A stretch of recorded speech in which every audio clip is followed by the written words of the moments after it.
All right, let's bring my friend Tone in here for the segment. I enjoy this each and every single day. Big Stills, how you doing, sir?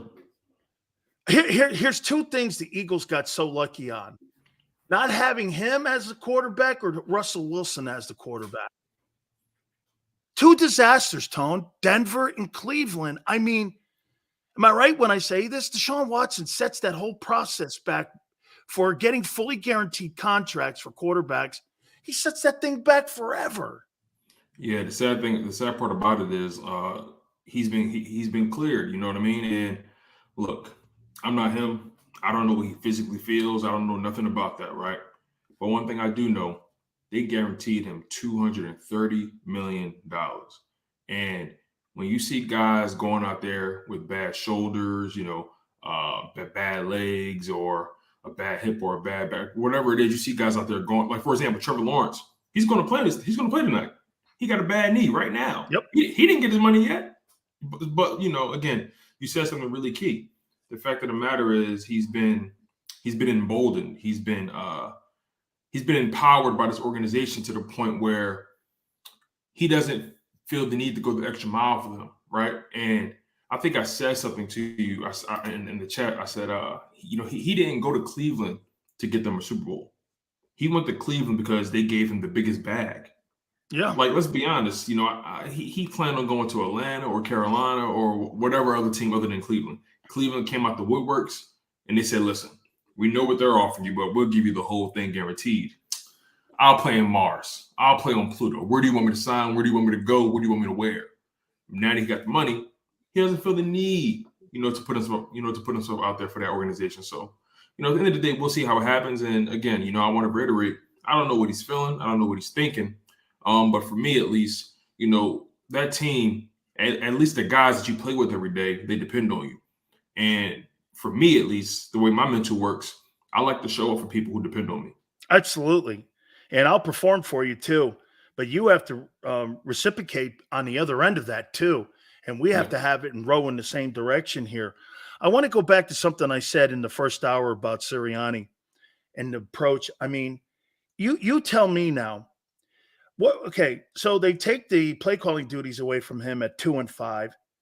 They say that they want him to be more of a game manager. Then he turns around and again apologizes today for the interception 2 in the game that really was the game that cost the Eagles the game against the Jets on Sunday. Well, we're seeing more and more of these apologies and these Wednesday apologies for something that should happen in game. I mean, I ask you again, Tone, what's his responsibility if they took play calling away from him? If you're apologizing for people on Wednesday when your explicit job is to be the guy who's looking at each sequence on whether or not you think that that play is conducive to winning football, and yet you turn around and go, that's on me. And then I saw some of the explanation. Well, we didn't help Jack Driscoll. So you didn't know who the personnel was in the game then? Or, okay, well, we were trying to get this guy open on the Goddard route versus, okay, so then you're not understanding the proper structure of the pass routes that you're calling on that sequence when you're up in the game with 134 left. You had everything taken from you to make that exact decision. This is why that's my problem. I don't want effing apologies on Wednesday. I want coaching on Sunday. Dude, there's a problem on that side of the ball and in that structure on how those coaches are benefiting from the players on the field. Yeah, I would tend to agree with you. I do believe they are benefiting from the talent, that's on this team. Look, the reality is Brian Johnson is still here. Nick Sirianni is still here. Jeff Stoutland is still here. Kevin Patullo is still here. Who's not here? Shane Steichen. And it looks so drastically different. A lot of people like to say, well, we're second in total yards on offense. We're fifth in scoring. We're top 3 in rushing, and we're top 10 in passing yards a game, and all that kind of stuff. And all that stuff is fun to talk about when you're debating with your friends.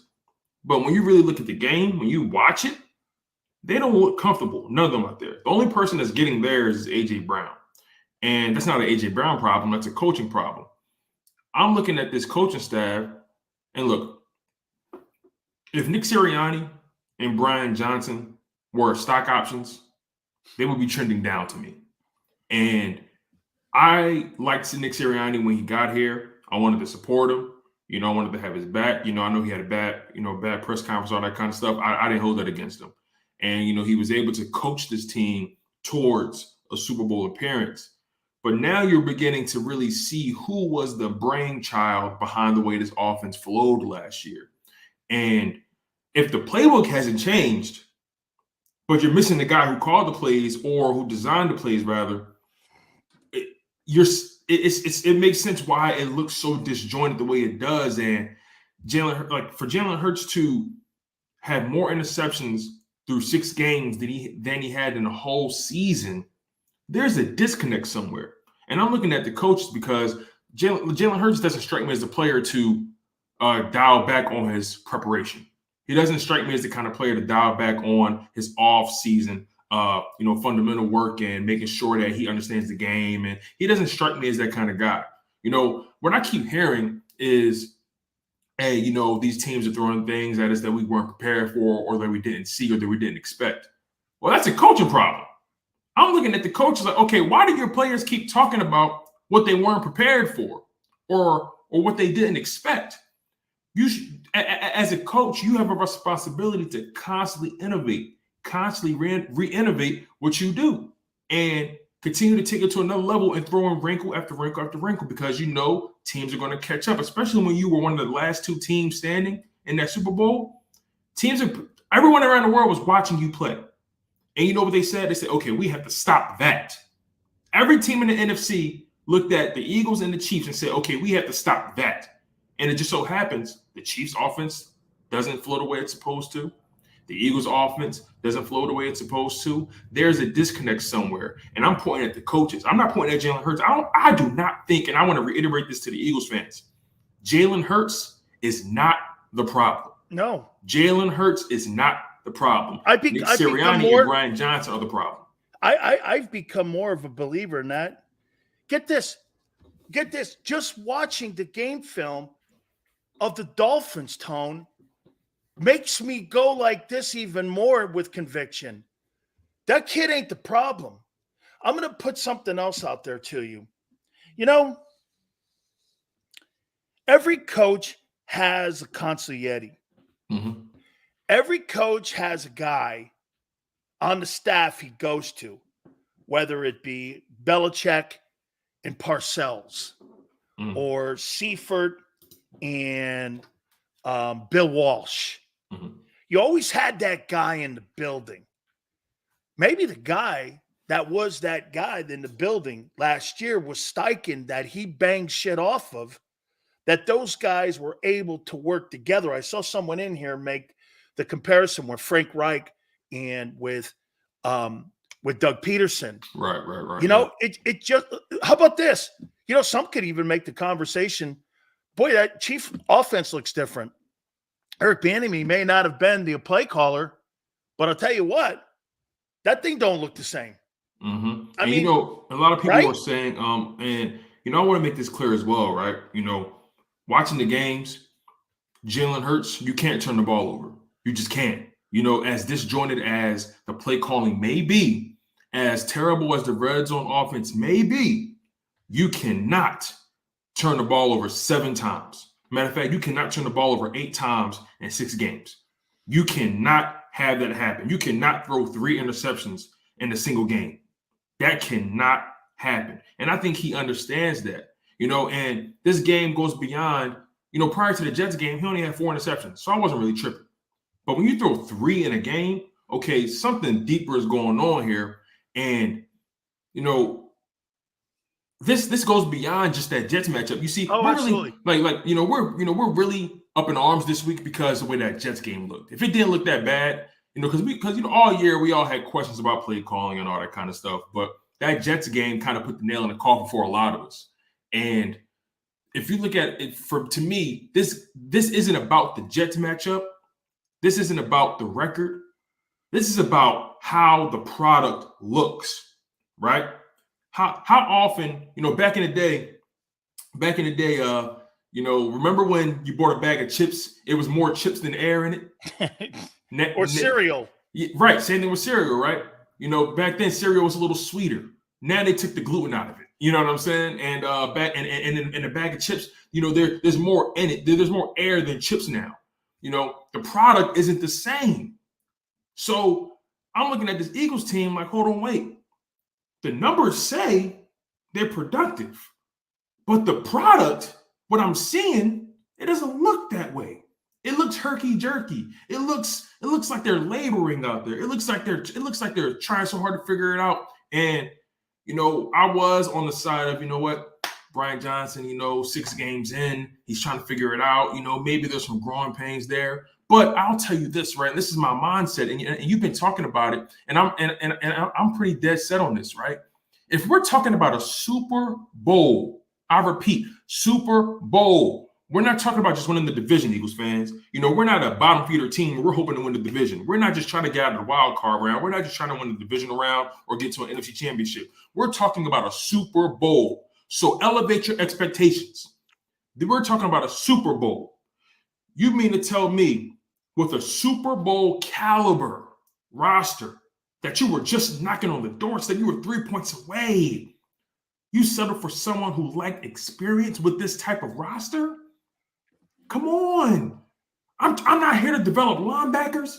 I'm not here to develop coordinators. I'm here to win big-time football games for a Super Bowl championship and a Super Bowl ring. I'm not going to be moved off my position.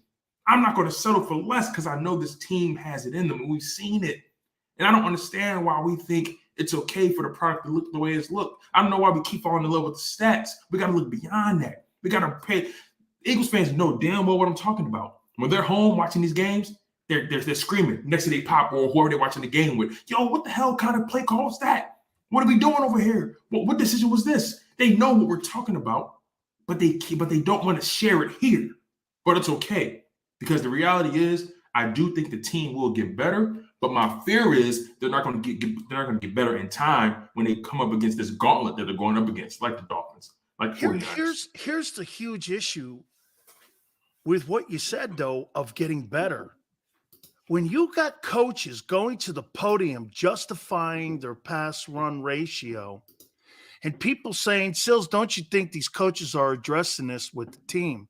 So let me get this right. Are they telling the public something completely different than they're telling the players? Or do they just not believe? Okay, 2022 Eagles Classic Coke, 2023 Eagles GT Cola. Okay, or Cherry Cola. Thank you. Are you telling something different?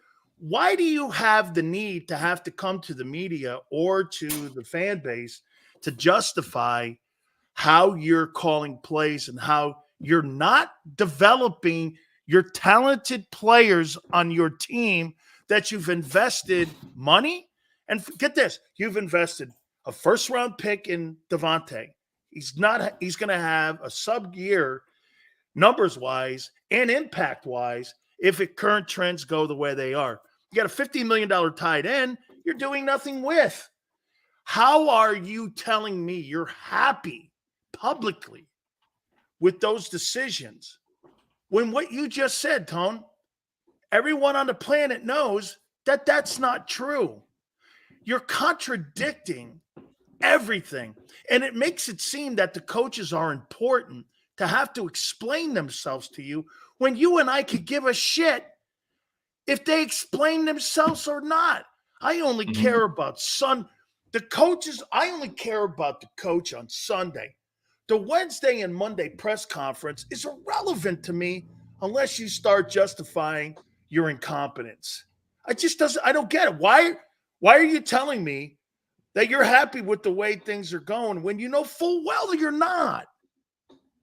Yeah. And, I think about last season, right, and how those first 6 weeks went. And around this time, I think it was after that Dallas win, because we beat Dallas in week 6, 26-17.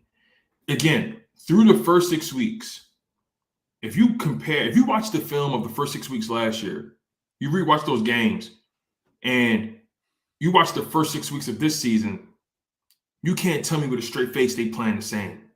You can't, like some people were saying, well, it took the same amount of time for them, for them to get humming last year. That's not true. By week 2, we was looking at the Eagles like, whoa, annihilated the Vikings. Come on, y'all. And week 2, we said, whoa, this offense looks electric. Yep. Even in that Vikings game, right? The running game took off, but we still looked at the passing game like, damn, what's going on with it? You know what I'm saying? So I'm not going to give them the excuse of, well, it took us around the same amount of time to get going. No, we're far behind the 8 ball at this point. We're much far behind the 8 ball. So to me, like it didn't take me long to look at this Eagles team and say, whoa, they legit. Week 2, we keep it real. Stop lying. Keep it real. Week 2, we said, whoa, Hurts he the real deal. Keep it 100.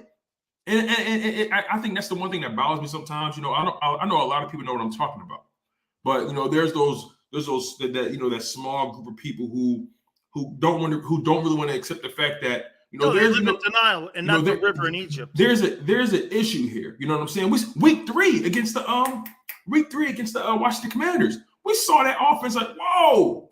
We saw that defense like whoa. You know what I'm saying? So it's like, why are we trying to move the goalposts? You know what I'm saying? So, like the way I see it, man, this game this Sunday against the Miami Dolphins, it's going to be a fascinating game because this game is going to tell us one or two things about the Eagles. Are they for real or are they not? In my opinion, that's where I'm at with it. But, we're going to see. Absolutely. And here, you mentioned this 2 days ago, and I went back and looked at it, and I wrote them down. So in week 1, your pass, and this is what Brian Johnson was justifying today. So in week 1, you went 25 runs, 33 passes. You know why you kept the game close? You only had 97 yards rushing. Week 2, 48-33. You had 259 yards rushing and 193 passing. You 48 rushes to 23 passes. Week 3, tremendous balance. 40 rushes to 37 passes. Here's the Eagles in a nutshell. 201, 277. That's who Philly 2022 is. Week 4, 27, 37. Not horrible. 104, 319. Last week, spectacular. 30, or the week before the Jets game, 39-38, 159, 303. Excellent balance. This last game, 22-45, 80 yards rushing, 280. Now, the significance of what some would say, well, it's a little spotty, Sills, because you have to remember, they're going to personnel and matchups. True. It's a copycat league. Teams catch up. I want to respond to this, Sills. I want to respond to this real quickly. Okay, go ahead. So, yeah, it's a copycat league. Teams catch up, right? They adapt, right? Their playing is different. So why aren't we coaching different? Why hasn't Nick Sirianni elevated his game? Why hasn't Nick Sirianni and those guys thrown in a new wrinkle? You dig what I'm saying? Like, they get paid. Everybody get paid to coach to the best of their ability. To me, like I said, if Nick Sirianni was a stock option, I'm gonna focus on Nick. I'm gonna focus on Nick. If Nick was a stock option, he's trending down for me. And you had to I really believe at this point right now, he's gonna have to prove it to me now. But I'm at this point where I think this roster is elevating him rather than him elevating the roster. He's Matt Eberflus. That's where I'm at. In my book, he's Matt Eberflus. Here's this too, Tone. So week 1, 33 passes. Week 2, 23. From week 3, 37. Week 4, 37. Week 5, 38. Now 45. I would ask you this. Why in the last 3 weeks have we decided to throw the ball more than run the ball when, quite frankly, Jalen Hurts is not a pocket passer. Jalen Hurts is a dual threat guy. And what the Eagles are trying to do, they're trying to get away from being finesse. And they're trying to go to being or they're trying to go being finesse and away from being physical, which is an absolute mistake. And I think it's got a lot to do with the money that they paid for, that they want to see Jalen do something different, and that's throw the ball. There's no excuse for this. I mean, why in the world would you pay for something at the initial purchase, happy with what you saw in 22, and then try to change it it next year and try to change that thing that you bought into something completely different, or even 25 in the NFL, Tony, change something 25%. That's a ton. Mm-hmm. Why are you doing? Are you not is this buyer's remorse that you want to have more passing? Or this is so confusing to me on why you're getting away from just being, you're not playing. Look at the Jets gave up a ton of rush yards. The Vikings had no business being on a football field when it came to running the ball. You have the best O-line of every team that you've played, and outside of Washington, who could hang with you, you should be rolling these teams. Even going into this Dolphin game, I'll tell you this. You know how you beat that team? 48 runs. Keep that kid on the sidelines. Don't give them opportunities. Limit their plays.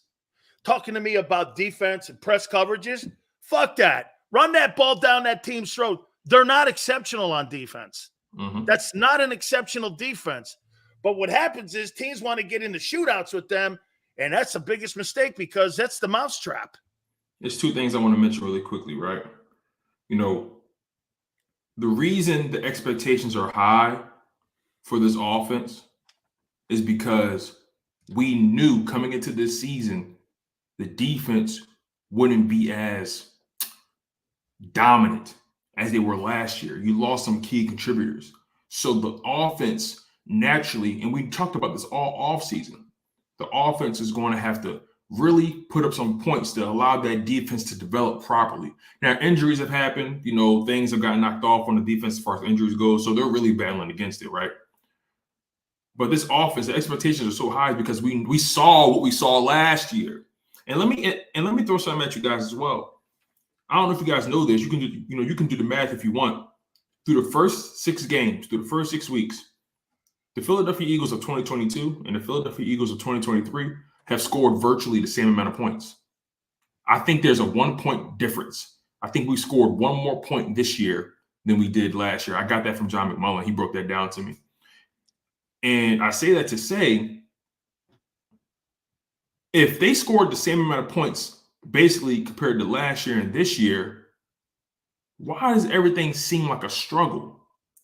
You go to the red zone, right? They're settling for field goals. So if based on everything that I just said, if this team was remote, if they were 50% from the red zone, because last year I think they were like 60%. If they were even 50%, 55% from the red zone, do you know how many points they would be putting up? Do you understand? They would be going crazy right now. They would look like the Miami Dolphins. What you just said. But here's the deal, what you just said here with points and everything being the same as a year ago. Here's why it's different. You suck in the red zone and the high turnovers. Yep. Those are the 2 things. More turnovers this year and the red zone isn't good. So when you couple that together, you're not putting up the amount of points that you should, and you're giving the opponent more possessions than they deserve. So now by doing that, by not putting the points up and then giving your opponent more opportunities, you're keeping them in the game. Correct. And that's exactly the point that we have been making. That is the point we are making. Since day one, is that all of those things that you said, if you looked at them on paper, Tone, you would go, geez, what's everyone complaining about? Complaining about you're not stuffing teams down into the gutter like you did a year ago because high turnover, you're not good in the red zone, and you're playing high percentage turnover football with more passes. You're giving more opportunities with more 3 and outs.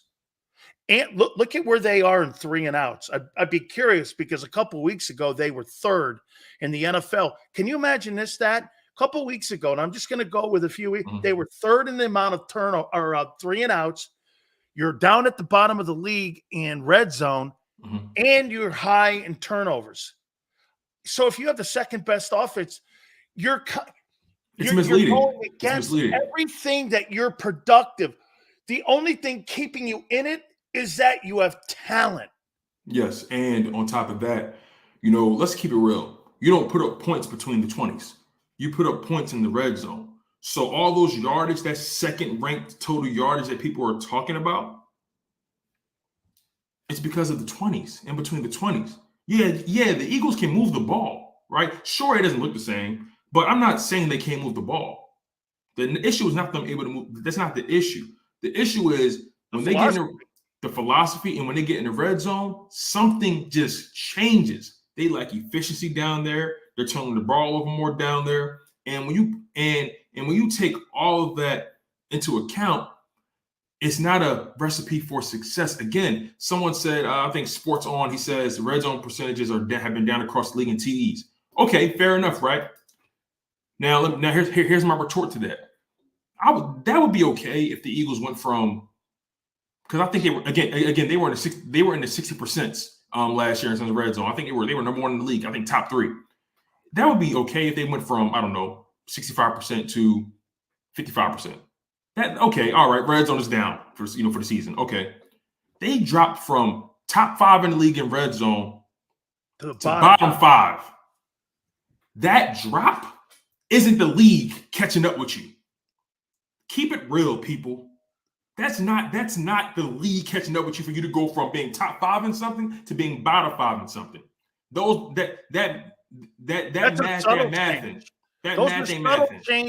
are subtle change trends from year to year, not a complete flip like that to where they are now. Let me ask you this against this Dolphin team. Who do you think will have more of an issue versus the I know some of these guys are just idiotic. Hey, it's comedy sometimes, so I can't. Oh, I know. No. I get a kick out of it too, man. It keeps me going, and I love all these idiots.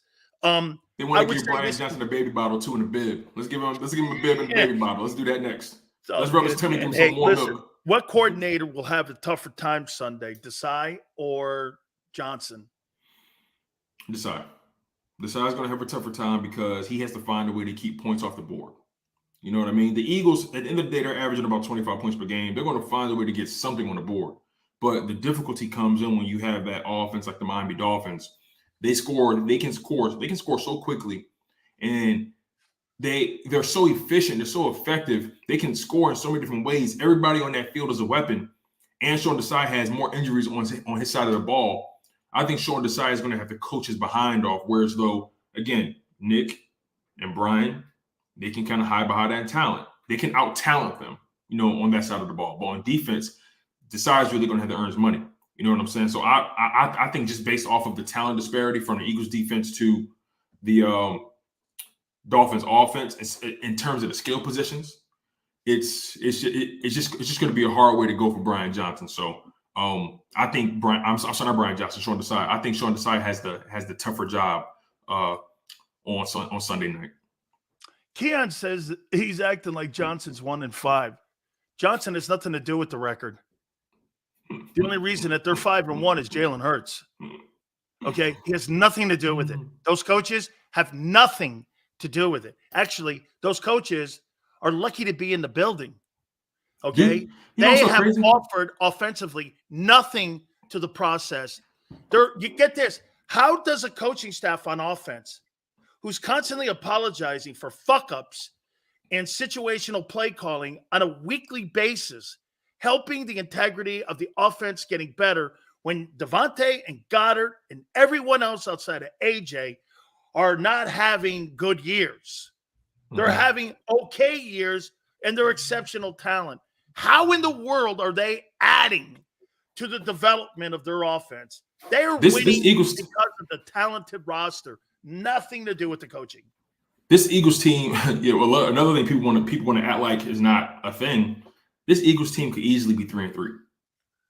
Easily.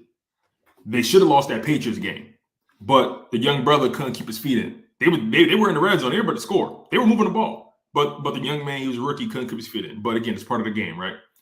So they beat New England. Okay. And then the next game they really should have lost was that Washington game.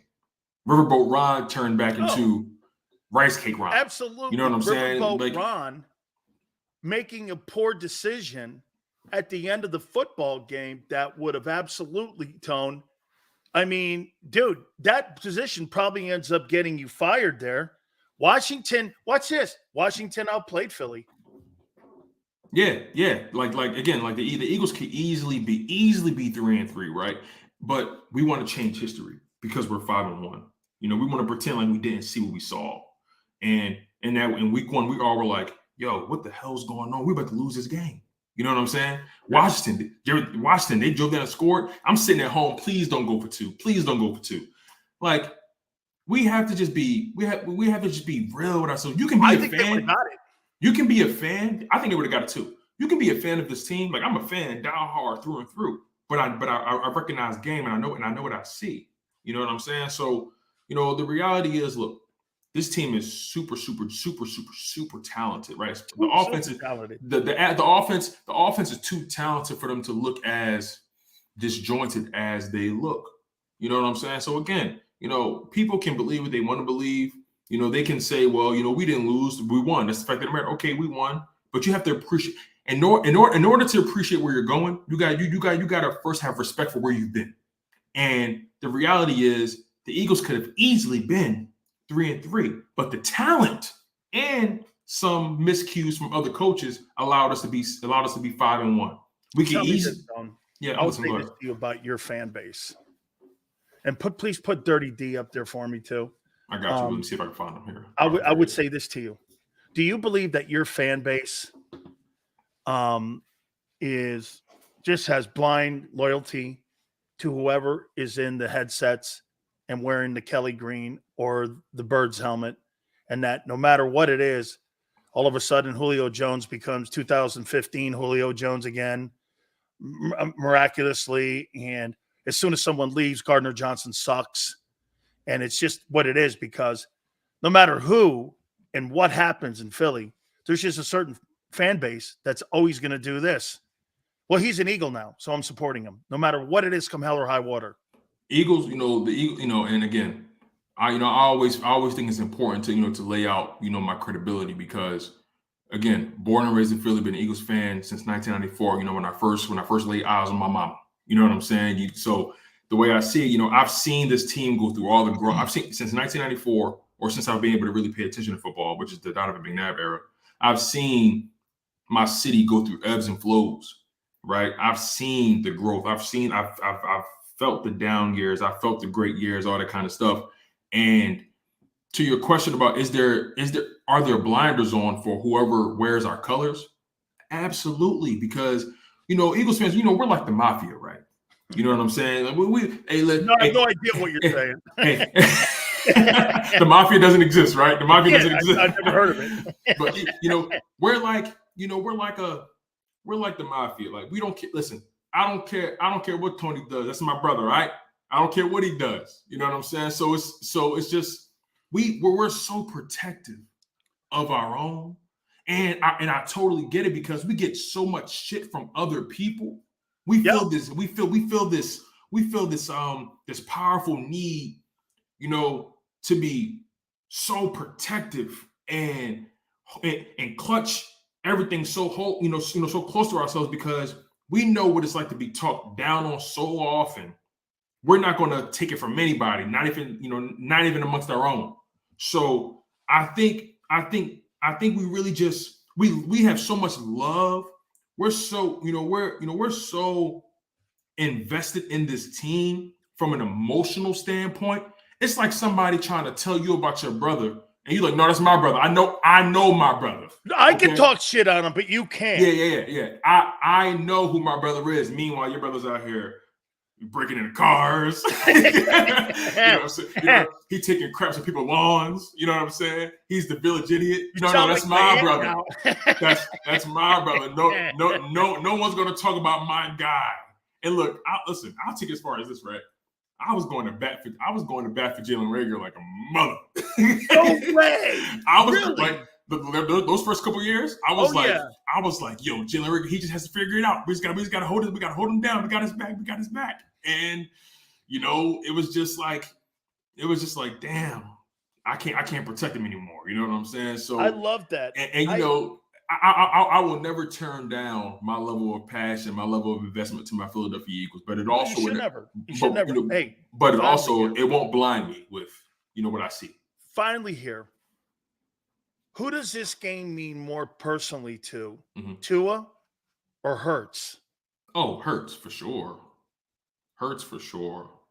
Because before you continue, I thought at the beginning it meant more for Jalen, but now that he's been passed by on his extension to that it's kind of brought it to even center. Tone's a little too emotionally invested.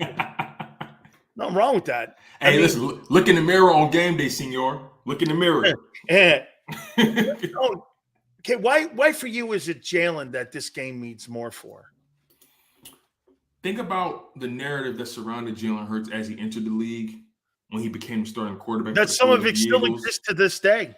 When you couple Jalen being the second round pick, him transferring to Oklahoma so he can improve his draft stock, getting benched, all that kind of stuff, and him just being the consummate teammate and professional. And people saying, well, he can't throw, he can't do this, he can't do that. The best you can hope for is him being a backup. And when you just think about the journey and think about how Tua was crowned pretty early to the point where they were saying tank for Tua. You dig what I'm saying? Yeah. Tua had a cult following, tank for Tua. So he already came into the game with this certain level of expectation, this certain level of love and top 5 pick and the golden boy, you know what I'm saying? So like when you couple those things together, when you compare those two different narratives, a guy like Jalen Hurts, he's going to have more battle scars than a guy in Tua.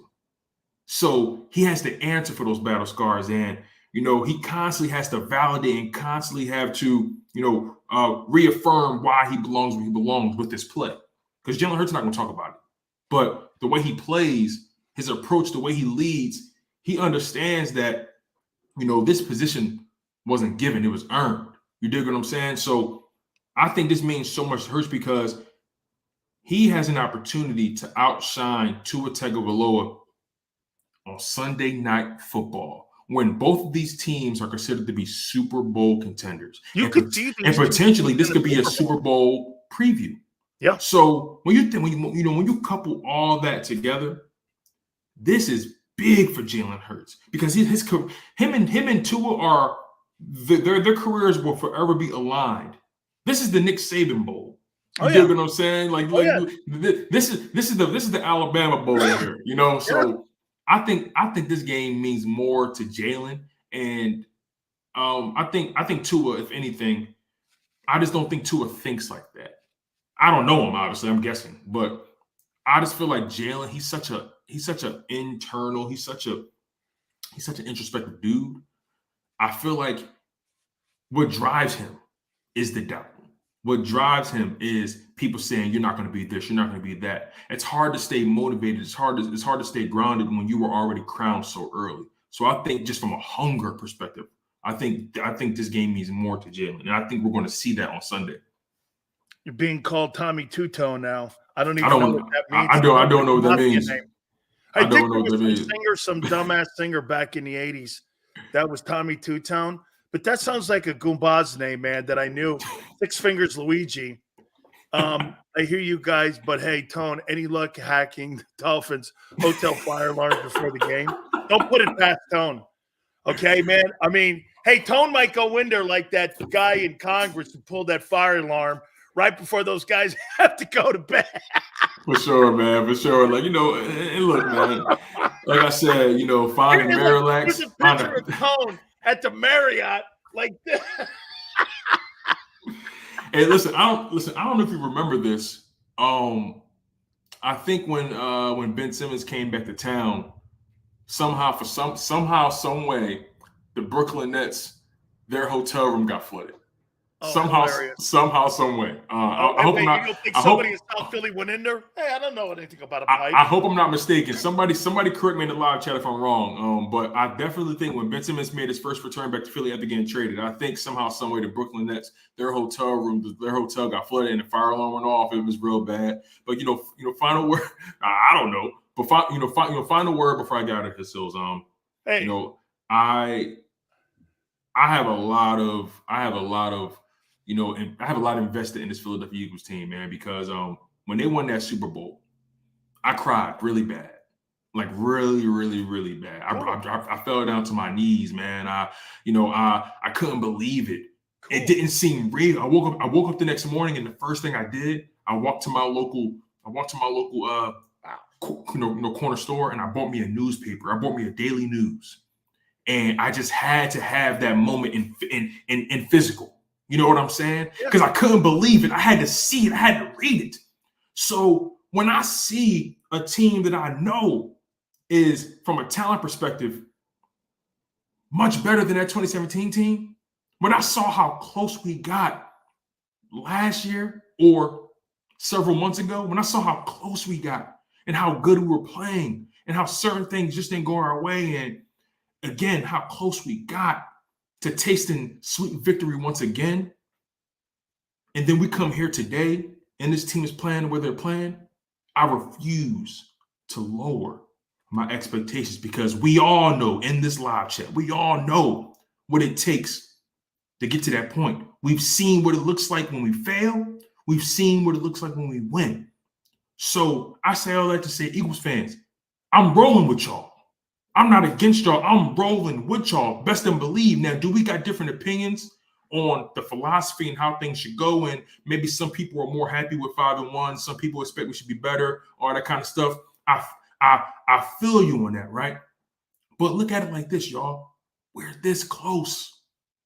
When you're this close and you can smell it. I went to the Maxwell Awards earlier this year, and Jalen Hurts was there. I had the opportunity to meet him, shake his hand, talk to him. It was a hell of an experience. Real humble dude. He's exactly as advertised. He said something on that stage. He said, I didn't walk through the fire just to smell the smoke. So if he understands the assignment, why don't y'all? I'm out, Sills. Hey, I'll just leave you with something when you're talking about moments. One of my dear friends, Doug Williams, I asked him when he was in San Diego, when they won the Super Bowl, after having to work with a racist owner in Hugh Overhouse, and you walked off the field right at the end of the game. What did you? He goes, I dream of that moment, and it comes back to me, and it's such a euphoric moment that it never goes away. So as 5 seconds was ticking off the clock, and you saw the Eagles were going to win the Super Bowl, and it happened 5 seconds after, what was the first word you said? All I could say to myself was, I can't believe it. I can't believe it. Were you with your dad? I was with my dad, my brother, all Philadelphia, friends, family, all Philadelphia. Born and raised in Philadelphia. My dad was born in 1972. What a, you know what I'm saying? Great like family moment. It was. We have this family picture just above, like the it's like a foyer, I guess. I don't know, maybe like a you know that little barrier between like a living room and like a dining room. It's like a and like there's a space. We have this family photo, all with our Eagles jerseys on. Just it was such a, because let's be honest, we didn't think we would get there. Like it was like imposter syndrome. You know what I'm saying? Yeah. To be able to see that look on my father's eyes, because I remember the pain on his face when we lost in 04, 05. I remember the pain on his face, and it took us that long. To get back, to see a grown man cry like that, to feel those emotions. Your pop. To go outside and your hardcore. Your hardcore pop. You hear the city. I went outside and I felt the city in my skin, Sills. I felt the city, it just permeating. It's something you can't replicate. You can't quantify it. To see what that championship did to that city, I need to feel that again. It's a drug, and I need it, Sills. It is. They should have never let us get one. So Hey. I'm sorry if I'm spoiled. I'm sorry if my expectations are a little too high. But this is how I'm carrying it, Eagles fans. This is where I am now, and I'm not turning back on that. This is what happens when you set a standard. Let's keep the main thing the main thing. Very good, Tone. Hey, man, nothing like those moments when you're sitting with your pop or you turn and you look and you say and you go, can you effing believe this? And what happens is it's a lasting memory. So It's memory that when I got to show it to you. Go see the next guy and the main head coach in the sky. Sills, You please, always just remember there'll be a piece of you that will go with that for the rest of your life. Sills, I gotta show it to you. The news, Please. Just give me 5 seconds. I gotta show it to you. Go ahead. I gotta show it to you. Please, I'm looking I forward gotta to show it to you.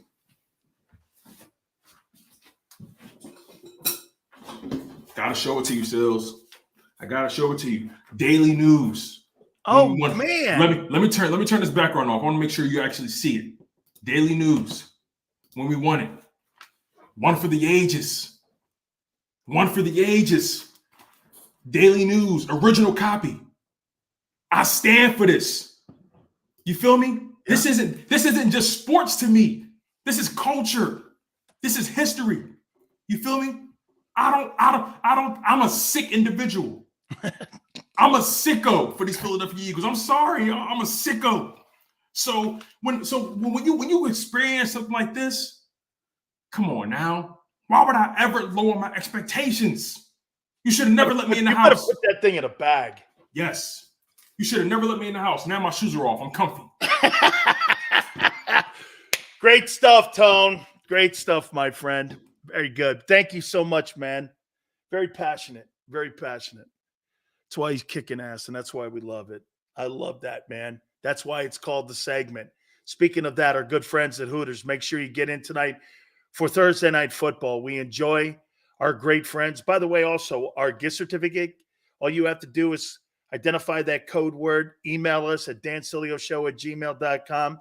You may hear your name called out on a Monday here. Or if you're going into the location from Rhode Island through New Jersey all the way down to King of Prussia, do us a favor. Find that location nearest you with northeasttutors.com. That's northeasttutors.com. If you don't go in, use the app, hooterstogo.com. And if you do go in, try some of our great specials. Buy 10 wings, get 10 boneless free. Wing Wednesdays, 1983, all you can eat. Simple as that. So many great things happening at Hooters. That's northeasttutors.com, northeasttutors.com. By the way, Gary McCulley, the president of operations, is going to be with us at the bottom of the hour.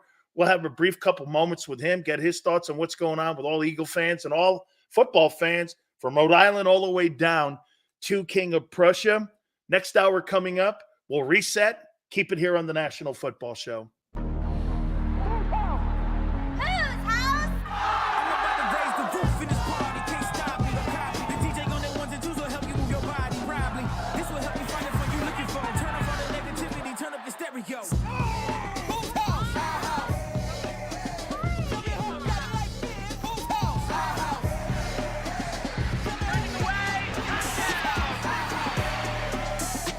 Football and Hooters, the perfect pair.